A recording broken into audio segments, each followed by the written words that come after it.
Okay, hello everyone. So today we are going to have our first MZA webinar. And the topic for today is very cheap RTK receivers that will change the landscape of positioning services. I suppose that you could download the handout from the website I provided. And also I suppose that all of you can see the screen. And if not, when I present, I will read the slide number that I'm talking about. So if you have a handout, so you just refer that slide number.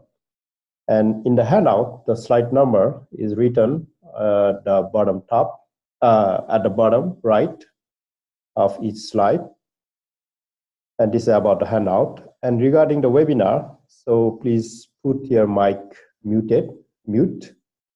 And if you want to speak, so you can unmute and speak, or you can send me a question at any time in the chat. And today we have about, at this time, we have about 19 participants, including me, but the total registered participants about 48. I suppose some of them will join maybe a bit late.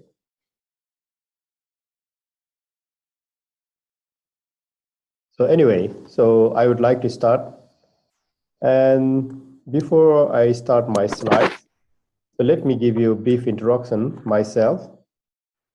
So my name is Dinesh Manandhar, and I'm an associate professor at the University of Tokyo. And I do research or studies on GPS or GNSS, and basically focusing on the Japanese QGSS satellite system. So my work is basically related with the signal analysis, signal design, and signal some new issues like the threats or spoofing, jamming. So those type of things I'm now working on. And also today's topic, very cheap RTK receivers or very low cost system. So this is another part of our work. And today in this webinar, so we'll tell you what type of receivers we have and what type of software we can use and what accuracy you can achieve by using this type of device or system. Okay, so let me go to slide number 2. And okay, this is just information. So please check this website, GNSS.petics, from time to time. And every week on Friday, every Friday evening at this time, we have a webinar. So every week the topic is different. And today I'm going to talk about low-cost receiver. And next week, Dr. Kubo will talk about how to use the RTK Leap software in very detail. It's like a sort of a training. So if you want to learn about using RTK Leap, so please do attend next week and the next to next week. So these 2 webinars will be dedicated to RTK Leap software. And that will be very useful if some of you are using RTK Leap. And you can put the questions or problems that you have to Dr. Kubo. He is an expert on this. Okay, and so we move to next slide. So before I move forward, so let's, I just want to know, what is the price of a GNSS receiver? What do you think, how much it costs? So in the slide, I have written some figures, but sometimes we think that, many of us, we think that the GNSS receiver is quite expensive, especially for those receivers that provide very high accuracy. But there are different types of receivers that varies from $10 or $100, 500,000, 3,000, or 10,000, or even more. Some very high-end survey-grade receivers that gives you millimeter accuracy with choking antenna, they may cost you around $30,000 or at least $20,000 or more.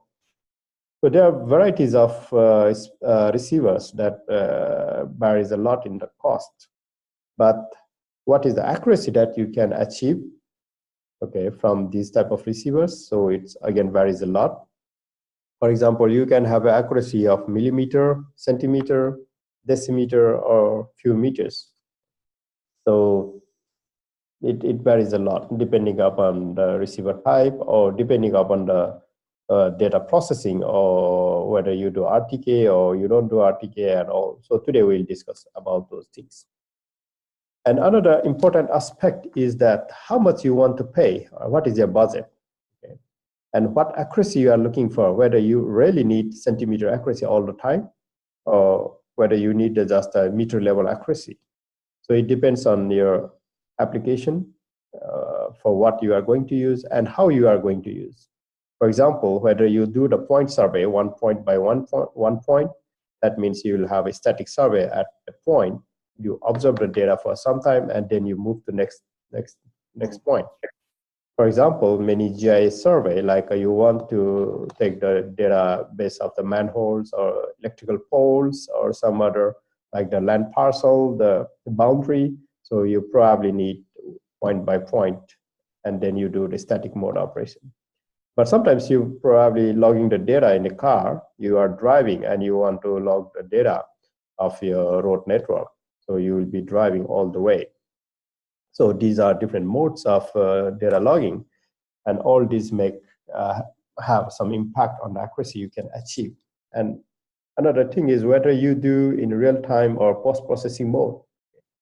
So if you need in real time, so this is another issue. But if you need in post-processing, so you have some flexibility to filter out some of the satellites that is not so good. So we move to next slide, is slide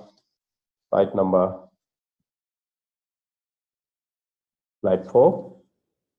Okay. And this slide shows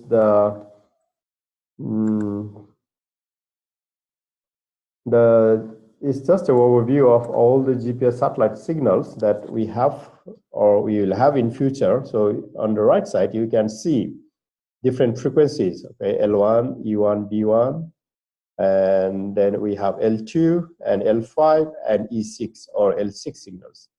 So almost all the receivers, they have L1. Of course, L1 is a basic signal. But inside L1 also, there are many different types of signals like L1C, U1B, U1C, and so many different types of signals are available. Now you see this chart. I took from a Navipedia on the internet, and you see it's very crowded in the L1 and L5 compared to L2 or L6. Okay? Almost all the service provider, like all these like GPS, GLONASS, Galileo, and Beidou, QGSS, and IRNSS or Navic, they provide a signal in the L5. And many of them, except Indian system, they provide a signal in L1. And some of them, they provide L2 and L6 as well. So we see a lot of signals in L1 and L5. So this is the current status or the future. In very near future, we'll have all these signals and from various service providers. And of course, the price for if you want to buy a receiver with such the capability, maybe you have to pay at least $3,000, or it may go up to $30,000. Okay. So when we talk about the low-cost receiver, so this is slide number 5. So we can still have a multi-system. That means even the low-cost receivers nowadays, it can have GPS, GLONASS, Galileo, Beidou, QG, and SBUS. So all these signals we can receive even the very cheap system now. That means in the previous chart, so we can have all these signals in L1 band, but we don't have all the signals. Like in L1, we have L1CA, L1C signals, but of course in the low-cost receivers, we don't have L1C. That's the one, how to say this, very standard signal we have. So multi-system, but unfortunately at the moment, the low-cost receivers are only the single frequency, only L1 band. But some manufacturers, they have already announced that they will manufacture both L1 and L2 receivers, or L1 and L5. Okay?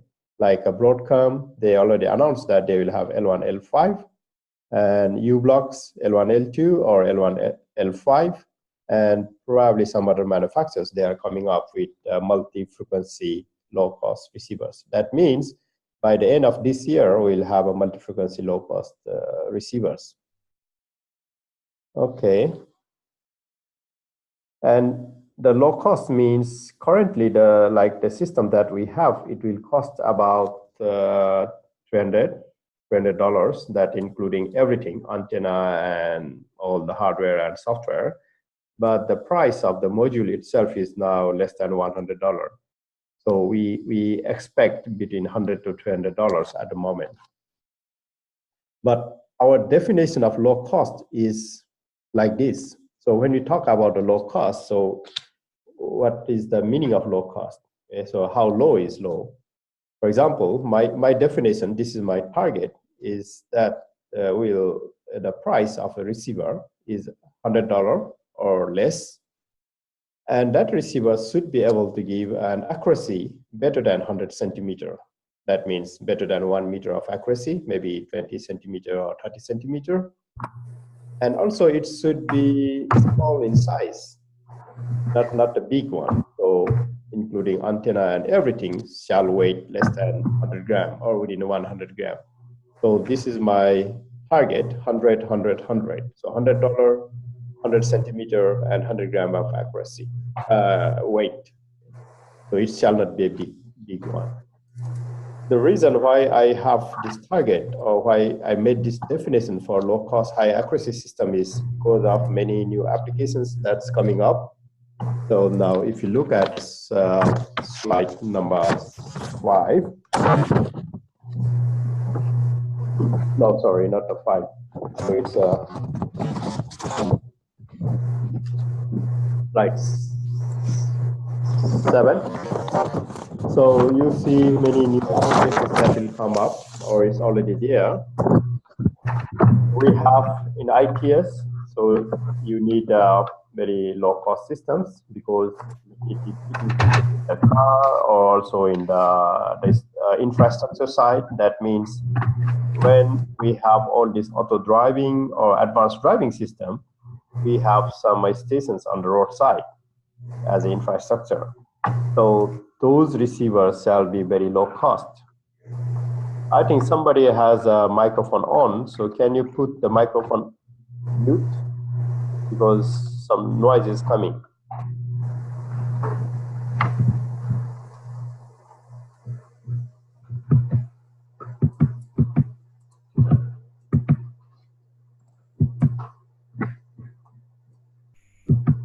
So I don't know who is TO. So can you put your mic muted? Okay, thanks.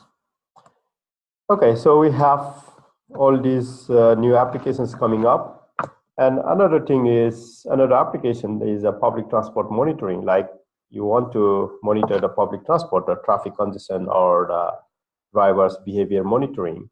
For example, in Vietnam, in Hanoi, the public transportation, they have a GPS receiver to monitor the traffic or the driver's behavior and all this information.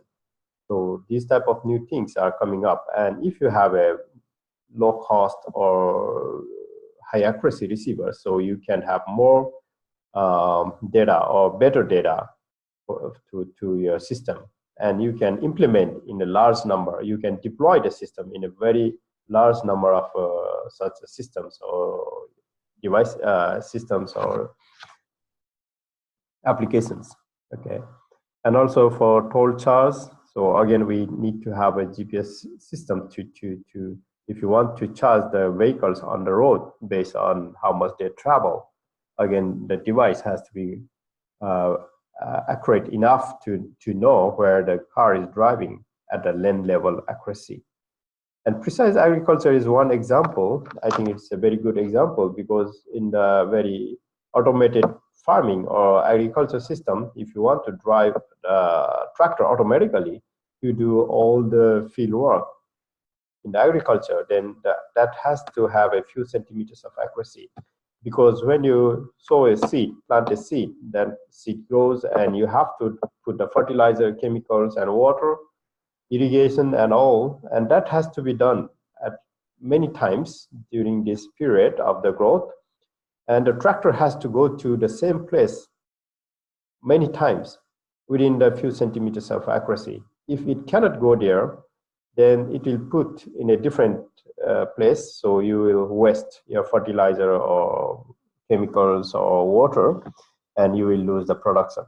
So that's the reason why precise agriculture, it needs a very high accuracy of few centimeters. And also now drone mapping is getting very popular. So if you have a very high accuracy and low cost, very small system, low power, so this will help you a lot, and you can do a direct georeferencing. This means that you don't need to have a control point if your GPS is good enough, accurate enough. So you can take the picture using the camera image and IMU and GPS, so you can have a direct georeferencing. Okay, these are so many applications, so I will not go to all these in details because we don't have enough time to talk about this. So let me skip this one and go to next slide. So this is what we are talking. Many applications require low cost, small size, and low power system. But is it possible to get high accuracy with low cost receiver? So this is the question probably you have. So how can you get accuracy, high accuracy with a low cost system? We are not just going for low cost, but we are also going for high accuracy. So our target is low cost but high accuracy. And before we go to all these accuracy things, so let me show you this graph. This is the guaranteed accuracy of the GPS. So you can check the GPS official document. It's called the SPS document. And according to this document, the global guarantee is about 12 meters. So wherever you measure, you will have about 12 meters of accuracy. So this accuracy is not the positioning accuracy, but this is the range accuracy. That means the pseudo range, you can measure within the accuracy of 12 to 13 meters anywhere in the world at a 95% confidence interval. This is what it means. And if you look at these graphs, like in the horizontal accuracy, you have a 2 meters of accuracy. So this is one of the stations in the USA. So if you observe for 24 hours, and if you take 90% of those data and you take the mean, so you will have accuracy of about 2 meters. So the 12 meters or 30 meters at 99% confidence interval is 30 meters accuracy. But normally when you go out to the field and you put the receiver on, you will get about 10 to 15 meters of accuracy nowadays. So this is a sort of a guaranteed GPS accuracy.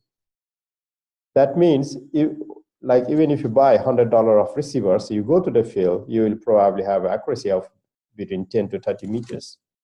So if that accuracy is good enough, so you don't have to do anything. But many applications, if you need higher accuracy, then you have to do some correction. You have to do the, okay, let me show this. So wait.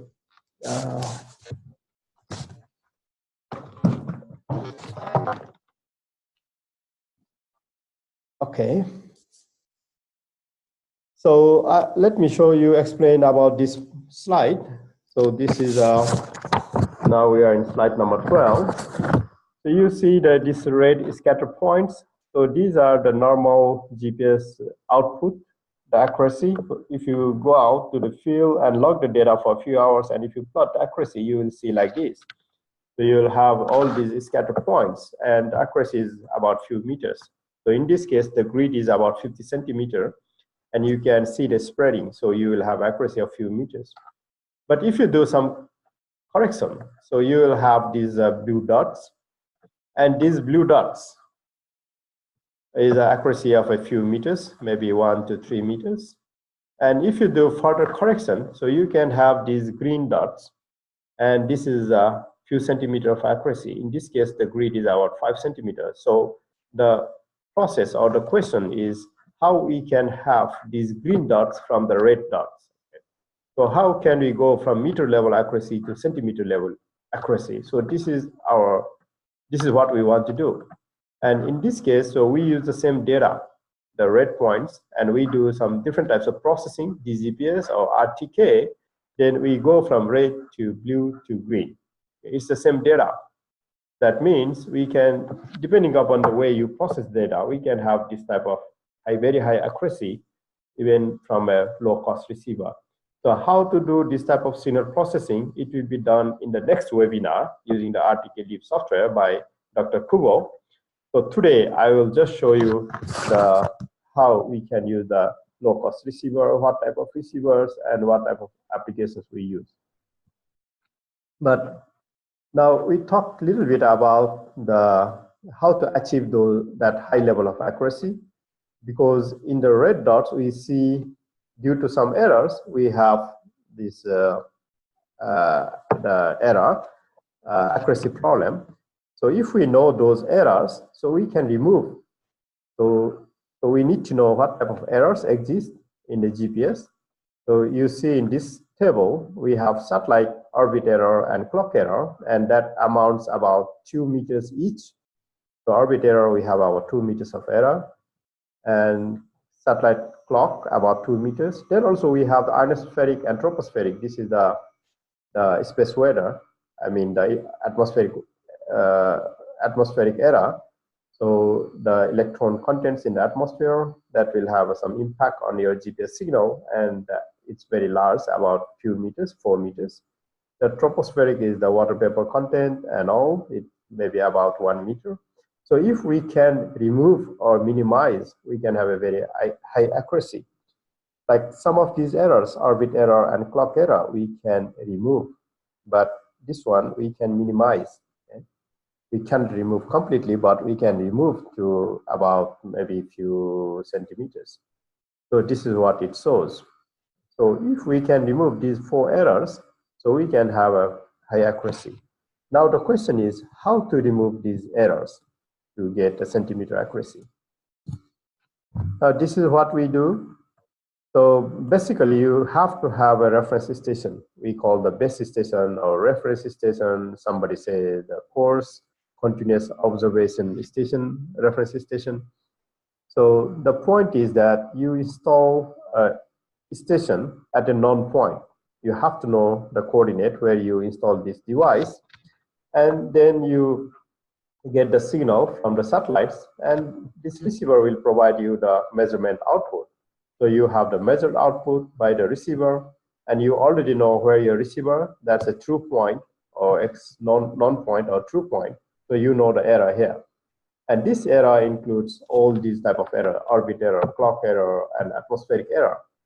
And this error data is sent to the field in the rover, and this guy in the rover, it knows how much error is occurring here. And they are looking at the same satellites. Okay? That means their satellite-related errors like orbit and clock error, they are common for base and rover. So this rover knows how much error is there due to the satellites, and also due to the atmosphere in this area and this area. So the thing is that we have to send this type of error information from base to rover. If you want to do it in real time, then you need some network or some access like internet or telecom data network to send the data in real time. But if you want to do it in the post-processing mode, you just go to the field, log the data, come back to the office, and you process the data in the office, and you get high accuracy. You can remove those errors. But one problem in this system, I don't say the problem, but limitation, like how far you can go from the base. Of course, you can go very far, but if you go very, very far, the atmosphere here and atmosphere here will be different, or it might be different, and you will not have very good accuracy. So for a dual frequency high-end receiver, maybe you can go as far as 20 to 40 kilometers from base to rover, and you still can maintain maybe a few centimeters of accuracy or within 10 centimeters. But for a low frequency, low cost receiver, we have only single frequency L1. So you can't go that far with our experience and our field work. So probably within 5 kilometers, you can have within 10 centimeters of accuracy. But if you go farther than 5 kilometers, your accuracy degrades. Okay? So we expect that within 5 kilometers, you can have an accuracy of about 10 centimeters with a low cost L1 single frequency receiver. So this is one limitation. But in very near future, the Japanese QGSS satellite system is broadcasting this correction data from the satellite directly. So you don't need a base station here. So this is the benefit of using the Japanese satellite. But this satellite transmits this type of satellite orbit error, clock error, and atmospheric error using a special signal in the L6 band. So the thing is that you have to have the L6 capable receiver at your site. And at the moment, so we don't have the commercially available L6 receiver. It's available, but at the moment it's very expensive. So maybe in the next 1, 2, or 3 years, maybe the receiver will be very cheap, and we can do also a low-cost receiver using the QGIS directly. But there is another alternate way that instead of getting the correction data from the satellite, if you have an internet connection, we can have the connection data from the internet. So you just need a L1 capable receiver, the standard receiver that you have. And when you go to the field, you just access the server to get the correction data. So you can have a maybe 10 or 20 centimeter accuracy by using the correction data from the QGSS through the internet. This is also possible. Okay, so this is how we can remove the error to have a high accuracy in general. Now we will go to the very specific to low-cost receiver, and so please refer to slide number 16. So in this slide, I am showing you one type of architecture where we use a u-Blox M8T or M8P receiver, and you connect the antenna, and then you connect this receiver to Raspberry Pi. Okay, so Raspberry Pi has a USB port, and you can connect your receiver to USB port, and we have a app, Android app, to control your RTK parameter setting and all for Raspberry Pi. And inside the Raspberry Pi, we run the RTK lib. Okay, RTK lib is combined and installed in the Raspberry Pi, and you control the parameters from the tablet because Raspberry Pi doesn't have a display. So you can use your smartphone, Android, and you control here. And Raspberry Pi also has a Wi-Fi and Bluetooth. So tablet is connected by Bluetooth, and it will connect the base station to receive the correction data through N-Trip by Wi-Fi. So you connect one of the service provider in your area to get the correction data, and this is how you can use for the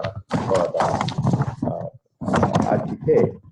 This is one architecture, and this one is like if you want to do post-processing, you don't want to do in real time, so we can even go lower cost of the Raspberry Pi, because the previous one cost you about $50 and this is about $15. So this is a Pi Zero, the new one with the Wi-Fi and Bluetooth, so you can still connect this one. And you install the RTK lib, the image file that we have, and this will log the data once you connect the receiver to this device. And when you come back to the office, or you download the data and you do the post-processing in the computer. This is another way to log the data, and it's very, very small size. So this is second one, and this is the third one. We call the type C. Now we are on slide number 18.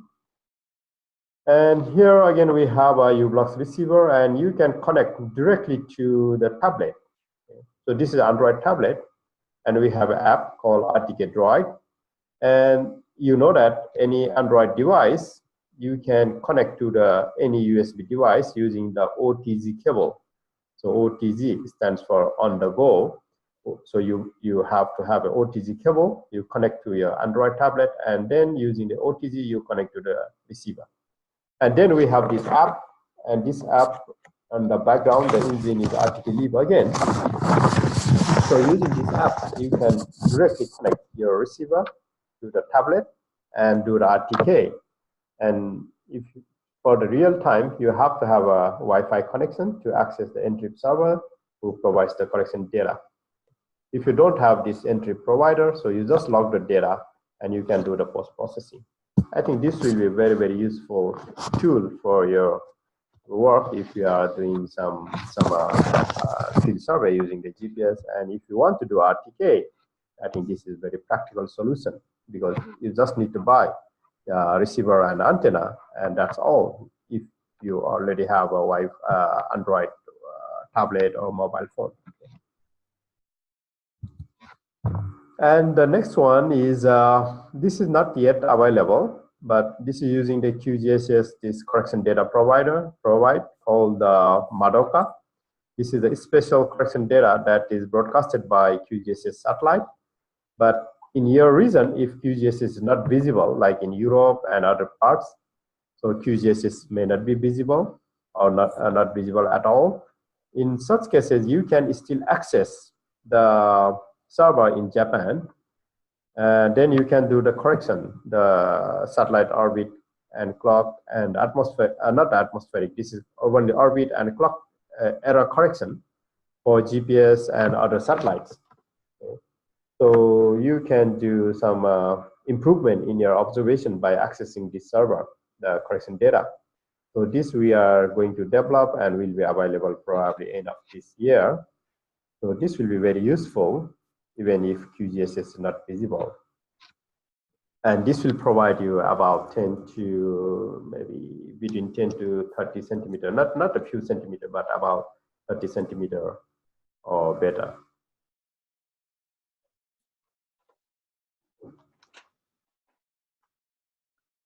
Okay, so this is our future product or future prototype. And regarding the previous slide for the RTK Droid, so if you want to try at your site, so please send me an email. I will provide you the app. So you just install this app in your Android device, then you can use the u-Blox receiver to do RTK. So we have not released this in the Google the site. So please send me the app email, so I can send you the app email.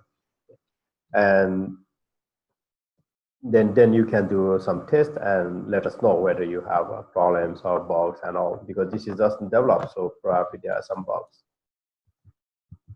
Okay, so the next slide, this is number 20, and we have the summary of all these 4 different types of systems.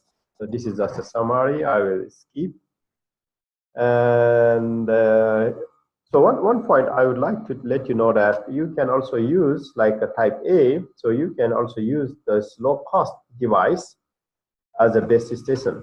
Okay, so you don't have to have a $10,000 receiver as a base station, so you can use even low cost device. And later we'll see how is the accuracy impact on that.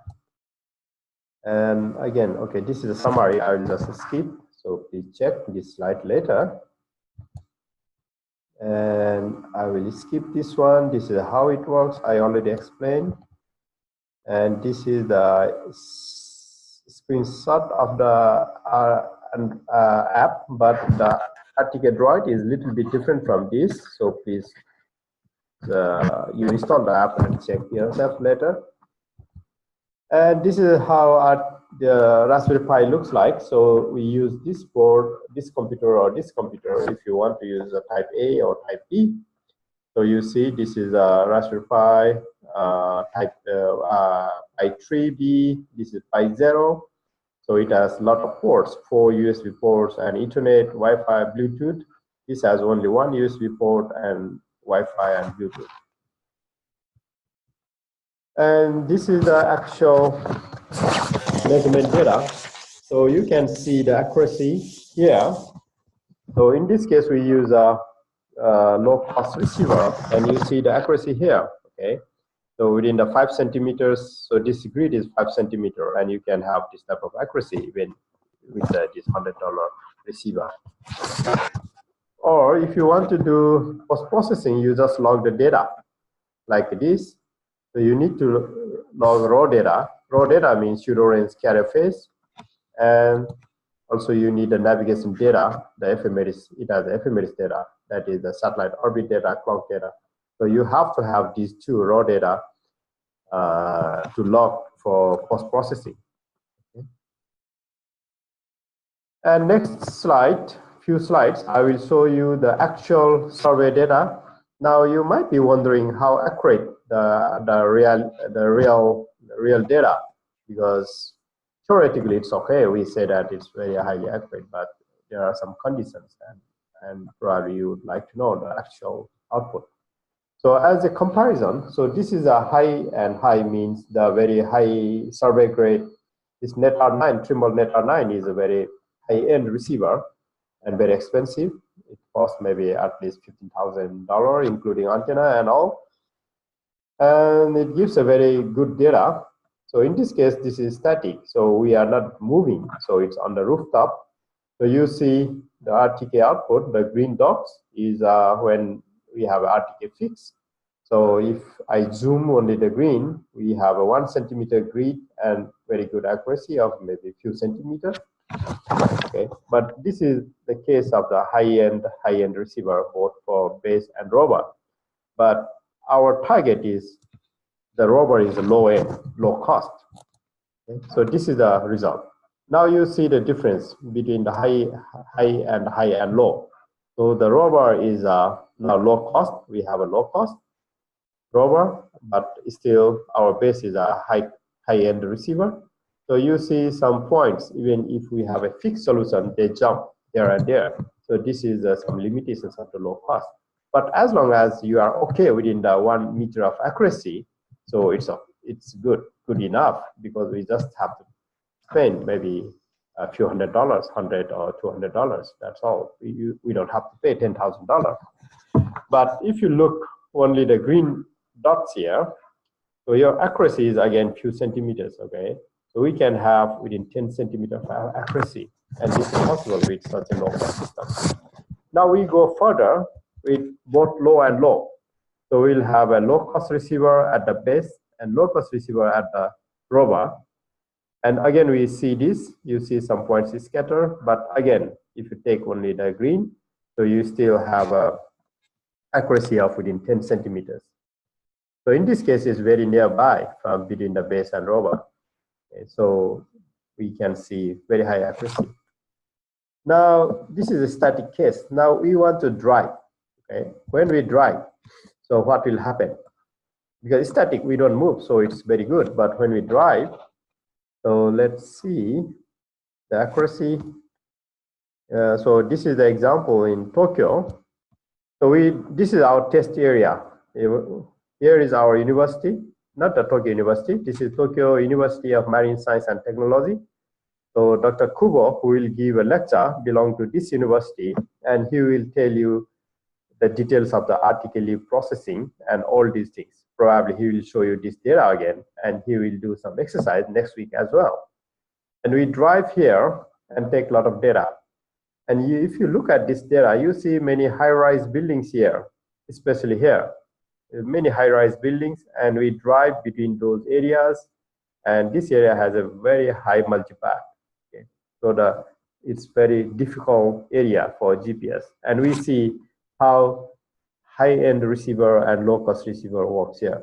And when we drive, here is almost empty, not so many such buildings, so it's very nice area here. But when we move to this area, so many tall buildings. Okay, so this is I just zoom, so you see many tall buildings. And this is as a reference, again, high end, both for base and rover, using all the satellites. So you see very nice data. Okay, but some cases you don't have data here because of this high-rise buildings, so you don't see enough satellites for RTK. And also you see some blank spots and many other areas. Okay.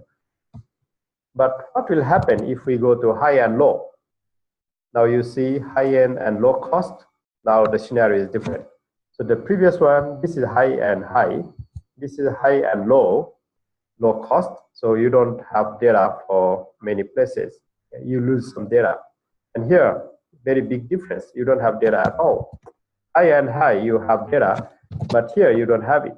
Okay. So this is the difference between the low cost and high end receiver. But on the other hand, the price is maybe $100 and $10,000 is a big difference. So as long as you are okay with 1 meter accuracy, so this low cost receiver is good enough for many, many applications. So this is our point. And if you take all the points like the RTK float, which has about 1 meter accuracy, so you will get like more points, more observation, but still you don't have it. But even the high end, so you have some difficulty here. Okay. So many cases it will help you to have a good data in the low cost as well. Now we go to low cost and low cost. So in this case, both base and rover, they are low cost receivers. Okay. So you see, again, very much similar to high and low. So even low is similar to high and low. Okay. So these are the actual field results you see with the low cost receiver.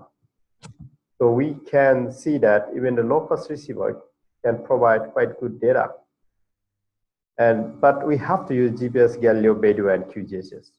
So another case may be, okay, what will happen if we don't use all these systems, if we use only GPS?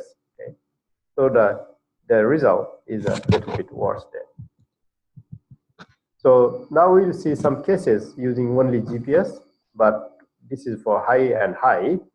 So you see, you still have data, but many more blank spots, okay?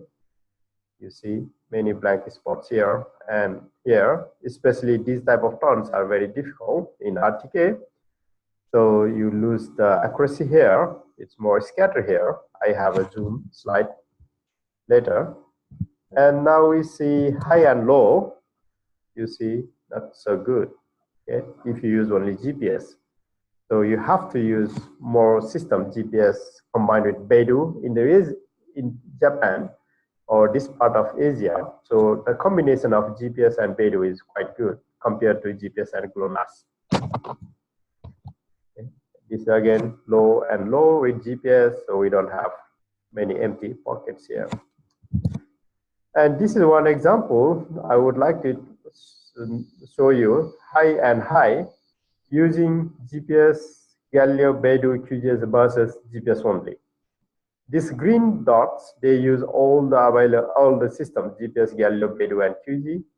But these blue dots, it's only using GPS. Now you see, although this is RTK fixed, even this $10,000 receiver, you see some points, they jump. Okay. But here, the green one's very smooth.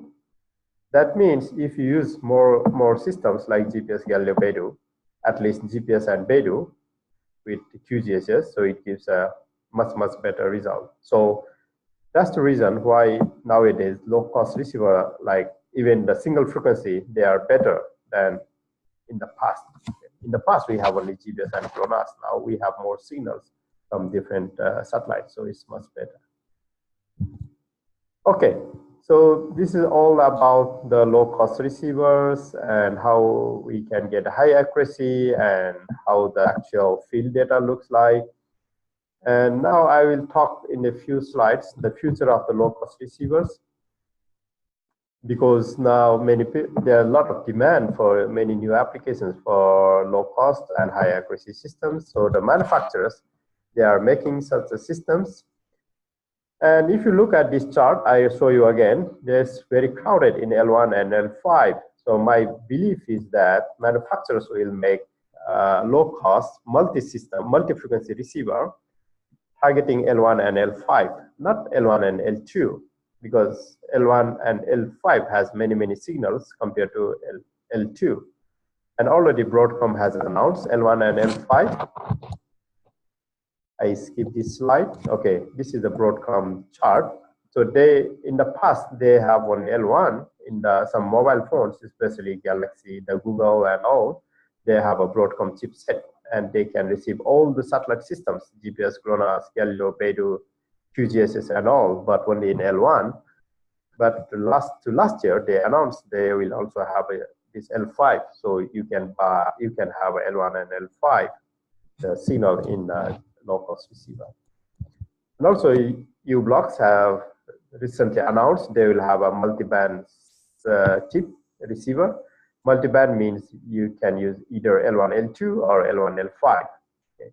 So this is probably selectable, but at the moment we don't know how it actually works. So it will be available maybe as an evaluation in July this year.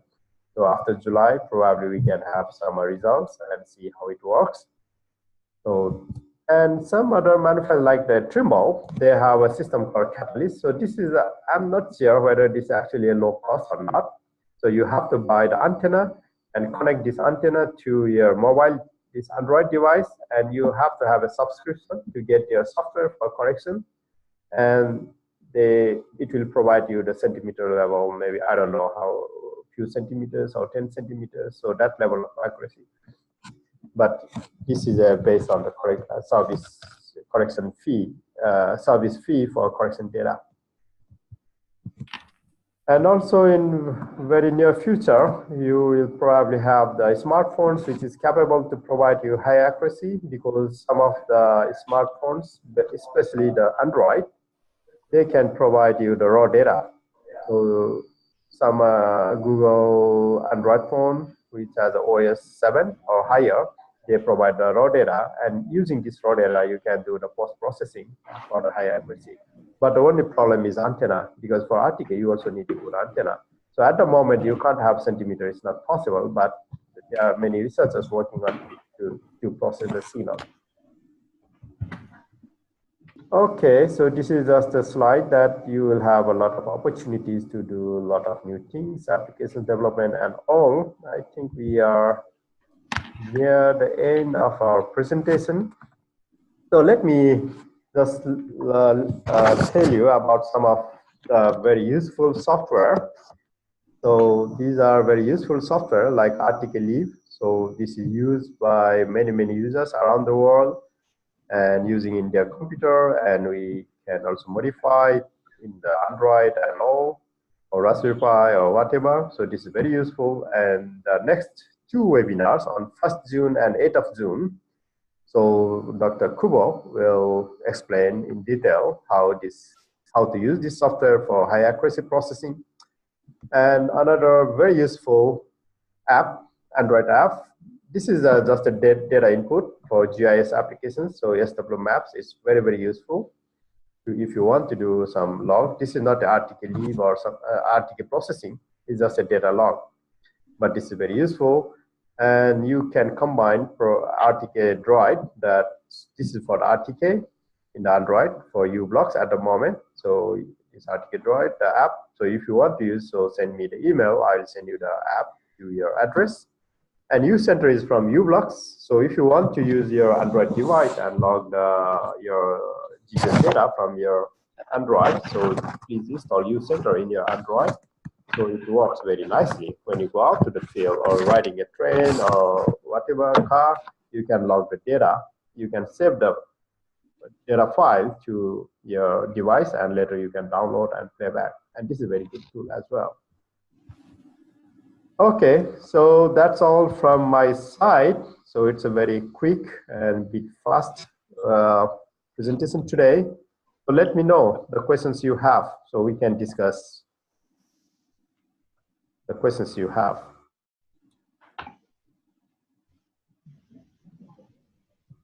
So you can unmute, you can put your microphone on to ask the question, or you can send in the chat.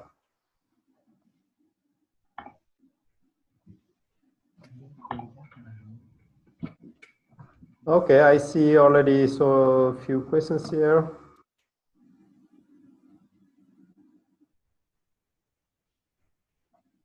How could we get precision level in the dynamic mode? Is there any formula to calculate the resolution parameters? Oh, what do you mean by this? How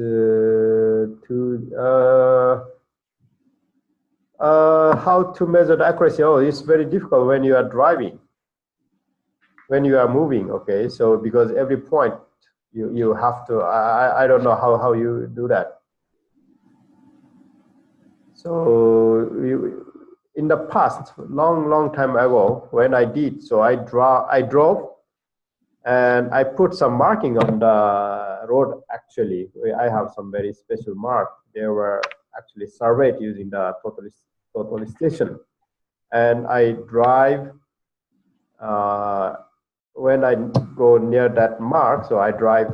I drive in such a way that the wheel is over there, and I also know the location which relative to my wheel, where is my antenna.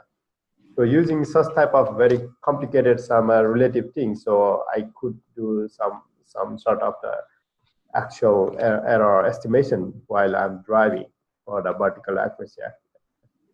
But when you drive, so we can generally see the output, and maybe we have to see, like in the data. So probably the data I showed you, this data, sample data is available. So you can also download those sample data from the website that I provided you. You can download and you can process and see actually yourself. So how to do that. And in Articleave, there is a tool to compare the accuracy for the, like you can have the two sets of data to do the relative comparison, and you can find out the difference. And the software will compute some sort of average error for the two sets of data, even for the dynamic in the article.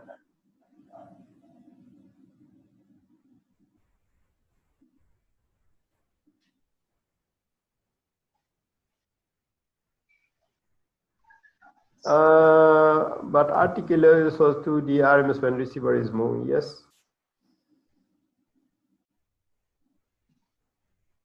So I need to check how that output is done for the how RTK leaves outputs, because so probably please ask Dr. Kubo next time, or I can ask Dr. Kubo, because he is a more expert on the RTK leave, the inside thing. I'm not the expert on the RTK leave. I'm just a user. Okay. You have plot in survey map in different constellations. So what does this question mean? I don't understand. You have plot in survey map in different constellation. What do you mean by different constellation or different coordinate? What is the lifespan of this low-cost receiver, and how do you get it by? So we can buy in the internet. It's a CSG shop. So I can send you the address later. But the lifespan, I don't know, but I'm using it for at least for a few years, so it's okay. I didn't find any problem. So, but the device you buy is it doesn't have a box. It doesn't have a case, so probably you have to put in a case. I don't see any problem with the lifespan. At least I've been using for a few years, so it's no problem at all.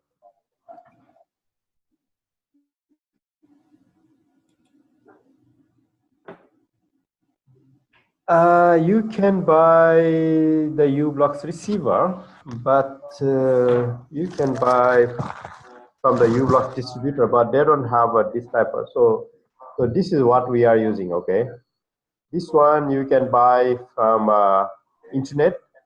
It's called the CSG shop. Okay. Oh, I sent you. Oh, no, wait. Everyone. So this is CSG shop. So you can buy from this website, CSG shop. So you just search. So they sell this one. It's about $75 or $80. Okay. So, and I'm asking them to make a little bit modification with the Raspberry Pi or with the box and all. So probably, so if you want to buy quickly, maybe you can buy a few of these. And if you need in your big volume, so better to wait some time so that we'll have a much better product. So this one already has a USB connector and antenna port. Okay. So you just connect to USB to your computer or the Raspberry Pi or Android or whatever.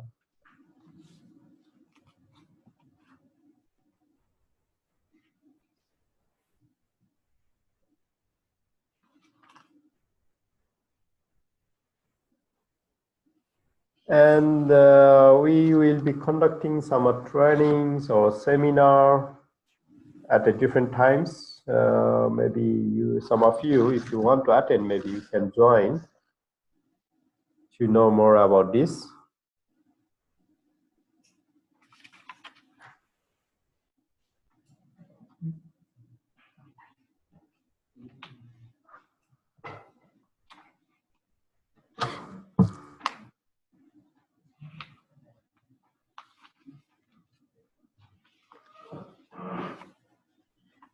Okay. So let me know if you want to have the app RTK Droid. So you can connect this receiver to Android device and do the RTK. And just send me email. I will send you the app to your address. And what else? And please attend the webinar next week on 1st June and 8th June if you have time. And we talked about the RTK leaf in details, actually the signal processing.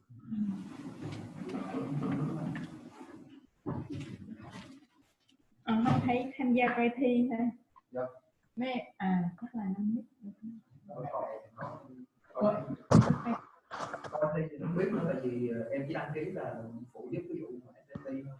Còn nhiệm vụ thì không biết. Okay, so any more questions? If not, so we can stop here. And thank you very much for attending the webinar.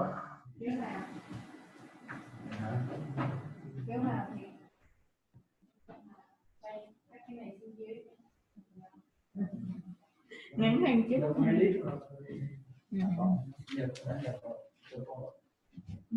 Bán này.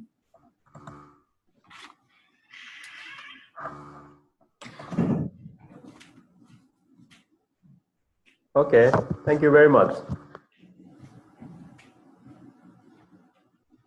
And see you in the next webinar.